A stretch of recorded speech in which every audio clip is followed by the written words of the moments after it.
Hello friends, welcome to దేవాంష్క stories. వాళ్ళు ఇప్పుడు మీరు వినబోతుంది ఒరే బావోసే మరదల స్టోరీలోని 107వ భాగం. కాఫీ ఫినిష్ చేశాక నందిత సూటిగా అరవింద్ వైపు చూస్తూ, ఇప్పుడు చెప్పు, ఏంటి నీ బాధ? పదే పదే ఇక్కడి నుంచి పరిగెడతానంటావేంటి? నన్ను చూసి ఎందుకు భయపడుతున్నావు? నేను నిన్నేమైనా కొట్టానా, లేకపోతే చంపడానికి నీ వెనక కత్తేమైనా పట్టుకొని పడుతున్నానా అని వెటకారంగా అడిగింది. నందిత మాటలకి అరవింద్ వికారంగా మొహం పెట్టి, అదేం పోలిక మేడం అని అన్నాడు. అదంతేలే అంటూ పక్కనే ఉన్న ఫోర్క్ తీసుకొని, దీనిని తీసుకొని నీ చేతిలో గుచ్చితే ఎలా ఉంటుందంటావు అని ఫోర్క్ ని అటు ఇటు తిప్పుతూ సడన్ గా అరవింద్ చేతి పక్కన టేబుల్ మీద దించేసింది. నిజంగా తన చేతిలో గుచ్చేసింది అనుకుని అరవింద్ కళ్ళు గట్టిగా మూసుకొని గట్టిగా అరవగానే హోటల్లో ఉన్న ప్రతి ఒక్కరూ విచిత్రంగా అరవింద్ వైపు చూశారు. నందిత యాటిట్యూడ్ గా నవ్వుతూ సారీ అని అందరికీ చెప్పి కళ్ళు తెరువు అని అరవింద్ చేతి మీద కొట్టి అంది. అరవింద్ ఇంకా భయంగా నందిత వైపు చూస్తూ, ఏం చేశారు మ్యామ్ మీరు అని అడిగాడు. తన పక్కనే ఉన్న ఫోర్క్ ని చూసి వెంటనే దానిని చేతిలోకి తీసుకొని చేతుల్లో దాచేసి, ఇంకొకసారి మ్యామ్ అన్నావంటే నిజంగానే పొడి చేస్తాను అని అరవింద్ పక్కనే ఉన్న మరో ఫోర్క్ తీసుకొని బెదిరించింది నందిత. అరవింద్ వెనక్కి జంకి, ఎందుకు మ్యామ్, ఎందుకు మిమ్మల్ని మ్యామ్ అని పిలవకూడదు? నేను ఎంతో మర్యాద ఇచ్చి పిలుస్తుంటే మీకెందుకు ఆ పిలుపు నచ్చటం లేదు అని అమాయకంగా అడిగాడు. నందిత ఇరిటేట్ అవుతూ, ఎన్నిసార్లు చెప్పాలి? నీ వయసు దాన్ని, ఇంకా చెప్పాలంటే నీకంటే చిన్నదాన్ని. నన్ను నువ్వు మ్యామ్ అని పిలుస్తుంటే how I am feel right now అని అడిగి, ఇంకొకసారి మ్యామ్ అని పిలవకు, నందిత అని పిలువు, తర్వాత నా ఇంటర్వ్యూ స్టార్ట్ చేస్తాను అని అంది యాటిట్యూడ్గా.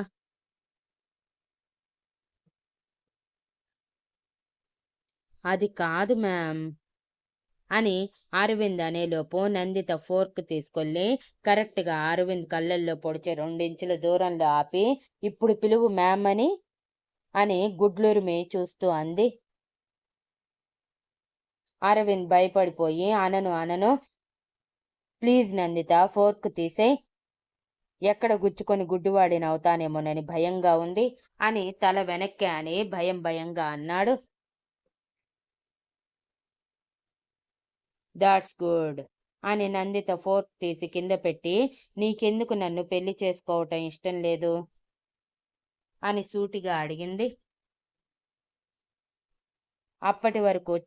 ఇప్పటి వరకు చెప్పా కదా నందిత, లైఫ్ సెటిల్ అయ్యే వరకు అని అంటూ ఉండగానే నందిత అందుకొని, లైఫ్ సెటిల్ అయ్యే వరకు పెళ్లి చేసుకునే ఉద్దేశం లేదు.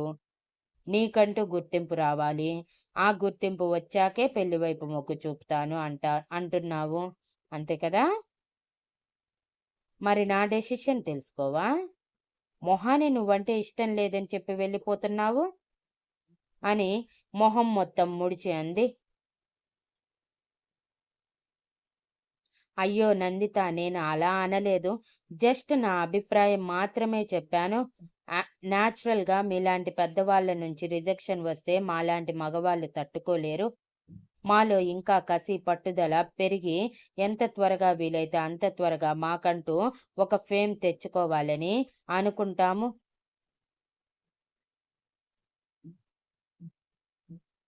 కానీ ఆ పరుగులో కన్న వాళ్ళని లైఫ్ని ఎంజాయ్ చేయటానికి మర్చిపోతాము. మన లైఫ్లో బాధ్యతతో పాటు ఎంజాయ్మెంట్ కూడా చాలా అవసరం. అందుకే నువ్వు రిజెక్ట్ చేసేలోపే నేనే వెళ్ళిపోదామని అలా అన్నాను అని భయంగా అన్నాడు.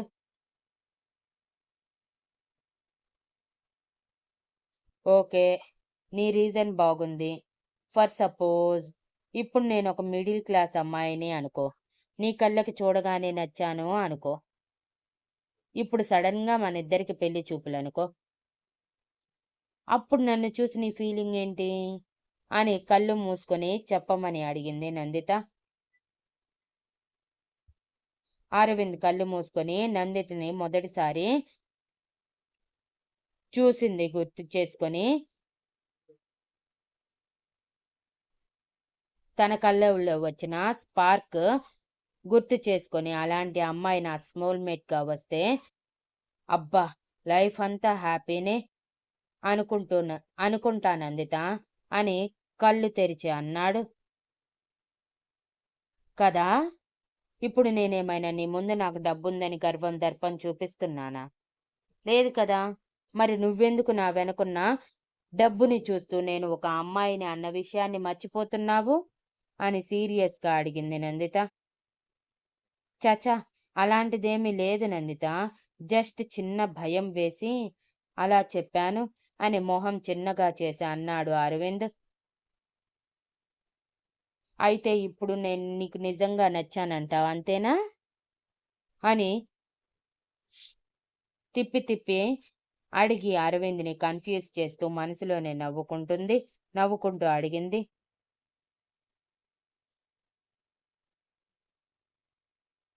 ఆ, నేనెప్పుడు చెప్పాను అని అయోమయంగా అడిగాడు అరవింద్. ఇప్పుడే కదా నాలాంటి అమ్మాయి నీ లైఫ్లోకి వస్తే లైఫ్ లాంగ్ హ్యాపీగా ఉంటాను అన్నావు. అంటే నేను నీకు నచ్చాననే కదా అర్థం. అది ధైర్యంగా చెప్పలేక ఇండైరెక్ట్గా చెప్పావు అంతే.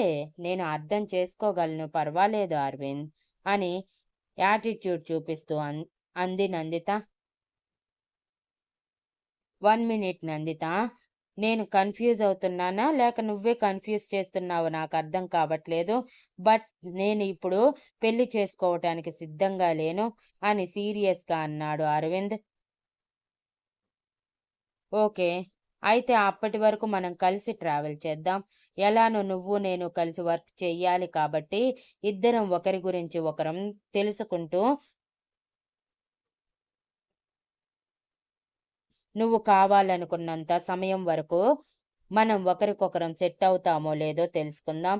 యాక్చువల్గా రామ్ తాతగారు ఈ సంబంధం చూశారంటే నీ గురించి వంక పెట్టడానికి లేదని నా అభిప్రాయం. అరవింద్, నాకు డబ్బు కావాలి, డబ్బున్నవాడు మాత్రమే కావాలి,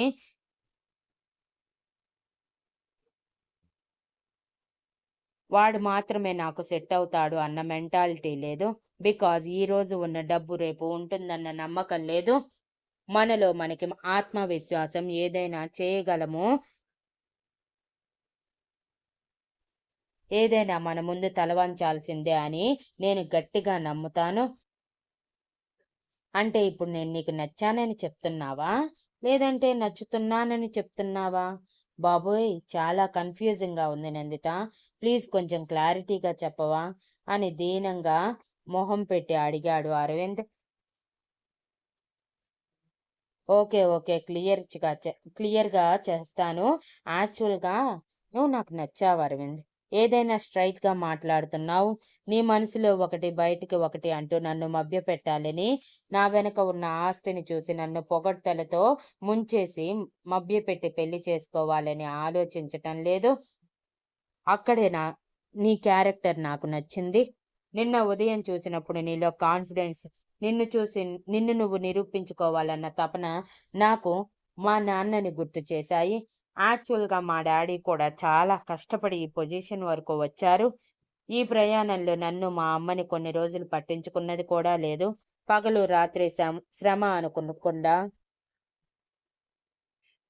మా కోసమే కష్టపడి ఇంత పెద్ద సామ్రాజ్యాన్ని మా కోసం అందించి ఇప్పుడు రిటైర్మెంట్ తీసుకొని హ్యాపీగా మమ్మీతో లైఫ్ ఎంజాయ్ చేస్తున్నారు. మొదటిసారి నిన్ను చూసినప్పుడు మా డాడీనే గుర్తుకు వచ్చాడు. అందుకే నువ్వు చెప్పింది విని ఒక అవకాశం ఇద్దామని నీకు ప్రాజెక్ట్ ఇచ్చాను. అర్థమైందనుకుంటా నేనేం చెప్పాలనుకుంటున్నానో. నాకు క్లియర్గా చెప్పటానికి రావటం లేదు, కానీ ఫైనల్గా చెప్పొచ్చేది ఏంటంటే, నీతో లైఫ్ షేరింగ్ మా డాడీతో ఎంత సెక్యూర్గా ఉంటుందో నీతో అంత సెక్యూర్గా ఉంటుందని నమ్ముతున్నాను. నీకు కూడా నాతో అలా అనిపించినప్పుడు ఎస్ చెప్పు, బలవంతం లేదు, బాయ్ అని నవ్వుతూ చెప్పి అక్కడి నుంచి వెళ్ళిపోతే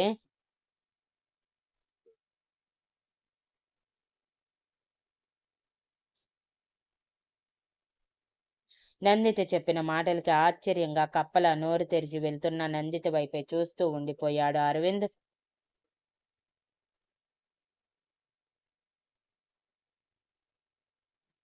భానుని ఇంటికి తీసుకురాగానే రోహిణి గారు భాను మీద ముందుగా అరిచి రమ్మంటే రాలేదని 4 అక్షింతలు కూడా వేసి వికాస్ గారు ఆపమని చెప్పటంతో ఆపేసి భాను కోసం స్పెషల్ గులాబ్ జామున్ తనకిష్టమైన పాయసం చేయటానికి హడావిడిగా కిచెన్లోకి వెళ్ళిపోయారు. ఆవిడ వెళ్ళిపోగానే భానుకి తుఫాను వెలిసినట్టు వికాస్ గారి పక్కన కూలబడి, పెద్దమ్మ కొంచెం కూడా మారలేదు పెదనాన్న అని నీరసంగా అంది. తన గురించి వదిలేరా, ఎలా ఉన్నావు, రమ్మంటే రావు, కనీసం మేము వచ్చినప్పుడు ఒక 10 నిమిషాలైనా మాట్లాడుతావా అంటే అది అది కూడా లేదు.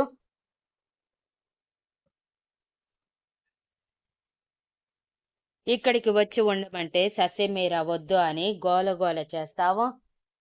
హాస్టల్ ఫుడ్ ఎలా ఉంటుంది, వంట వంట పడుతుందా లేదంటే బయట ఎక్కడైనా తింటున్నారా అని వరుస పెట్టి అడిగేశారు. పెద్దమ్మ మాత్రమే కాదు పెదనాన్న, నువ్వు కూడా ఏం మారలేదు అని చిరుకోపంగా చెప్పి పైకి లేచి స్టడీగా కూర్చున్నాక, నాకేం చాలా బాగున్నావు, బాగున్నాను పెదనాన్న, నాన్న కోసమే ఇక్కడికి రాకుండా ఆగుతున్నాను, లేదంటే మీకు తెలుసు కదా మీరంటే నాకు ఎంత ఇష్టమో అని నవ్వుతూ అంది Bhanu.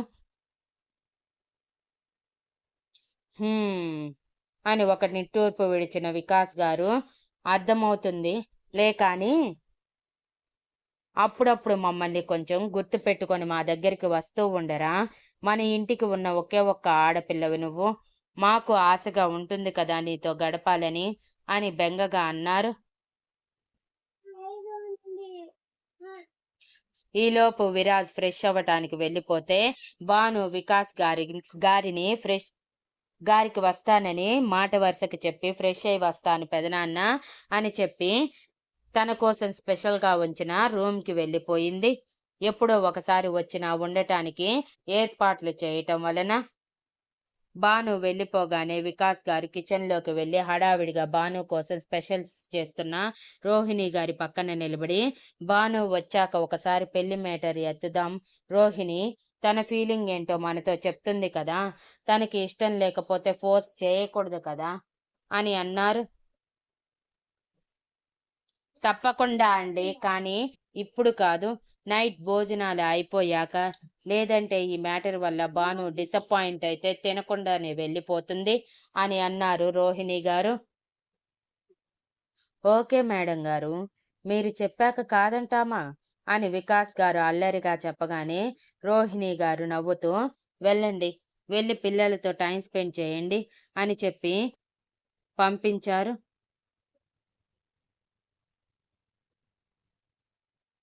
Thank you for listening and please like, share, comment and subscribe.